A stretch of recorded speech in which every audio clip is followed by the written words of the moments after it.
खामियों पर हम लोग चर्चा कर रहे हैं और राजनीतिक रूप से भी कई मुद्दे हैं जो बहुत प्रभावशाली हैं। क्या माहौल रहेगा उत्तर प्रदेश में? देखिए, उत्तर प्रदेश गुजरात के बाद दूसरी बड़ी प्रयोगशाला बीजेपी की एक बनी है और वो सफलतापूर्वक चला रहे हैं।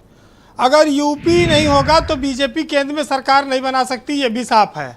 तो यहाँ पर जो उन्होंने 70+ जीत का नारा दिया है 80 लोकसभा सीटों में से, उसमें उनके लिए काफ़ी चीज़ें साफ होती जा रही हैं। खास तौर से मायावती का अकेले लड़ना, कल विधान परिषद के चुनाव में कांग्रेस का समाजवादी पार्टी को वोट न देना, ये दर्शाता है कि ये सब लोग इस बार बीजेपी से नहीं लड़ेगा विपक्ष, इस बार विपक्ष आपस में लड़ेगा और उसका पूरा फायदा बीजेपी को मिलेगा। हो सकता है बीजेपी 80 की 80 सीटें जीत जाए लोकसभा की, और यही उसकी ताकत होगी उत्तर प्रदेश में। वैसे उपलब्धियां बहुत हैं, क्योंकि पहली नोटबंदी जब हुई थी तो बहुत हाहाकार मच गया था देश में, और मोदी ऐसे प्रधानमंत्री हैं कि 2 बार उन्होंने नोटबंदी की। 2000 के नोट इस बार बंद हुए हैं। लोग कहते हैं कि छापा क्यों, जब बंद करना था तो बहुत छपाई में भी पैसा खर्चा हुआ। अर्थव्यवस्था को कह रहे हैं पटरी पे ला रहे हैं। इस देश में तरक्की के बहुत बड़े बड़े दावे 9 साल में हुए कि एयरपोर्ट बना दिए हमने, बहुत बढ़ गए, कनेक्टिविटी बढ़ गई, इंफ्रास्ट्रक्चर बढ़ रहा है, नौकरियां बढ़ रही हैं, संसाधन बढ़ रहे हैं, सड़क अच्छी हो रही है, सोलर पैनल, बिजली, तमाम सारे क्षेत्रों में सुधार किया हमने। लेकिन इस देश में गरीबों की संख्या भी बढ़ी है। पहले 80 करोड़ लोग राशन खाते थे मुफ्त का, 82 करोड़ लोग खा रहे हैं। लोगों को सरकार लगातार 2000 रुपया उनके खाते में हर चौथे महीना डाल रही है किसान सम्मान निधि के नाम पर, और ये संख्या भी बढ़ती जा रही है। डॉलर के मुकाबले रुपया लड़खड़ाता रहा है और ये लड़खड़ाहट कभी ठीक नहीं हो पाई, मजबूत नहीं हो पाया। मोदी इतना जरूर करते हैं कि वो एक मजबूत प्रधानमंत्री के तौर पर उभरे हैं और विदेशों में उन्होंने भारत की साख को ऊंचा किया है, मजबूत बनाया है। राजनीति में सफलता का जो पैमाना है वो चुनाव है, लोकप्रियता है। मोदी के नाम पर वोट इस देश में मिलता रहा और अभी भी बीजेपी को मिल रहा है। तीसरी बार वो सरकार बनाने की इच्छा रखते हैं, लेकिन हर बार एक परीक्षा देनी होती है 5 साल पर, और वो परीक्षा देनी होगी। ये भी देखना होगा कि इस बार मोदी बनारस से चुनाव लड़ेंगे या किसी और राज्य की ओर रुख करेंगे। ये एक बड़ा सवाल है। भारत आज एक मजबूत राष्ट्र के तौर पर पिछले 9 सालों में बीजेपी का दावा है कि उभरा है, और राष्ट्रीय फलक पर, अंतर्राष्ट्रीय स्तर पर भारत की साख बहुत बड़ी है। इसमें कोई शक नहीं कि स्थायी सरकार, स्थिर सरकार, बहुमत की सरकार देश का सम्मान बढ़ाती है और राष्ट्रीय स्तर पर भी सारी चीज़ों को वो मजबूती प्रदान करती है। लेकिन जिस तरह से सीबीआई, ईडी और तमाम सारी संस्थाओं का इस्तेमाल हुआ है, उससे लोग ये कहते हैं कि बीजेपी कांग्रेस से बहुत आगे निकल गई है अपने विरोधियों को निपटाने के मामले में।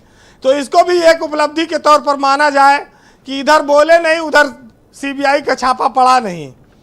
आईटी, ईडी, सीबीआई तमाम सारी चीज़ें हैं। और आप देखते हैं कि हमारे देश में इतिहास जो विजेता रहे हैं उन्होंने लिखा है या अपने हिसाब से लिखवाया है। मोदी ने एक नई संसद बनाकर देश में वो उन्होंने दिया है, और इस नाते वो इतिहास के पन्नों में अमर भी हो गए हैं जब तक ये संसद चलती रहेगी। बीजेपी ने कुछ और सफलताएं भी हासिल की कि तिकड़मबाजी से सरकारें गिराना और अपनी सरकारें बनाने का भी हुनर बीजेपी ने बहुत मजबूती से सीखा पिछले 10 सालों में। उसको महारत हासिल हुई। लेकिन सियासत की अपनी अपनी मजबूरियां भी हैं। जहां बहुमत न मिले वहां बहुमत जुटाने की व्यवस्था करनी पड़ती है, चाहे महाराष्ट्र हो चाहे मध्य प्रदेश हो। बीजेपी के सामने लेकिन चुनौती हिमाचल और कर्नाटक लेकर आए हैं। मोदी और उनकी टीम को इस लोकसभा चुनाव में इससे पार पाना होगा। उत्तर प्रदेश से उनको बड़ी उम्मीदें हैं। योगी और मोदी की जोड़ी उत्तर प्रदेश में लगातार चुनाव जीत भी रही है। जितने उपचुनाव हुए, अभी निकाय के चुनाव हुए सामान्य, वो भी जीता इन लोगों ने। तो बीजेपी की संभावनाएं सब कुछ टिकी हैं योगी और उत्तर प्रदेश पर, और इसीलिए बीजेपी बहुत ध्यान भी यहाँ दे रही है। लेकिन ये सियासत है, यहाँ जनता के मूड को भांप पाना आसान नहीं है। ब्रजेश जी, उत्तर प्रदेश अगर बीजेपी की लाज कोई बचा सकता है तो यूपी बचाएगा, और उसमें योगी की सरकार का बड़ा योगदान होगा। बहुत सारी चीज़ें हैं, बहुत सारी बातें लोग कहते हैं, लेकिन ये माना जा सकता है कि एक स्थिर सरकार अगर देश में रहे 5 साल, वो कुछ भी ना करे, तब भी अर्थव्यवस्था और बहुत सारी चीज़ों के लिए फायदेमंद होता है, क्योंकि बार बार चुनाव से देश का नुकसान होता है। ये बात सही है जी। लेकिन किसी भी राजनीतिक दल को या व्यक्ति को देश से बड़ा न कभी वो रहा है न समझा गया है जी। इस देश में जनता ने हमेशा अपने जनमत से, अपने वोट से इस बात को साबित किया है।